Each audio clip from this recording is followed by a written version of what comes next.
Sa paglahok natin sa Bilang Pilipino 2025, syempre ang gusto natin, tsak na mababasa ang ating boto. Pero paano nga ba masisiguro yan? Umpisahan natin sa balota. Ingatan niyang mabuti ha. Bawal yang mabasa, malukot, o di kaya mapunit.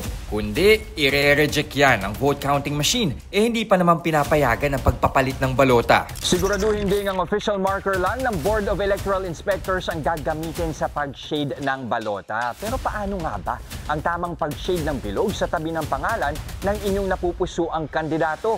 Alam niyo bang sa pinakabagong guidelines ng COMELEC, hindi nyo nga kailangang itiman ang buong bilog.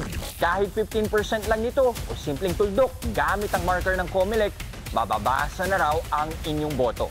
Ito na yung pinakamababang requirement ng COMELEC sa pag-shade ng bilog simula nang maging automated ang eleksyon sa Pilipinas. Noong 2013 at 2016 nga, kailangang kalahati ng bilog ang siguradong naitiman. Pero kahit pa mababa yung tinatawag na shading threshold, payo ng COMELEC, mas mainam pa rin daw na i-shade ang buong bilog para mas sure ball ang boto. Pagdating naman sa bilang ng iboboto, di bali na mag-undervote, wag lang overvote. Halimbawa, di mo kailangan bumoto ng 12 senador. Kahit isa lang yan, babasahin niya ng makina. Pero kung 13 kandidato ang binoto mo, nako, rejected yan. Sa darating na eleksyon, tanging mga senador, konsehal at board members lang naman ang maramihan ng iboboto. Ang iba, mula kongresista hanggang party list, tig-iisa lang.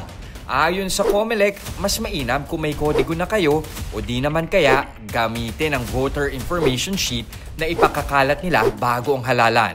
O mga kapatid, bukod sa pagboto ng tamang tao, siguraduhin tama rin ang paraan ng pagboto.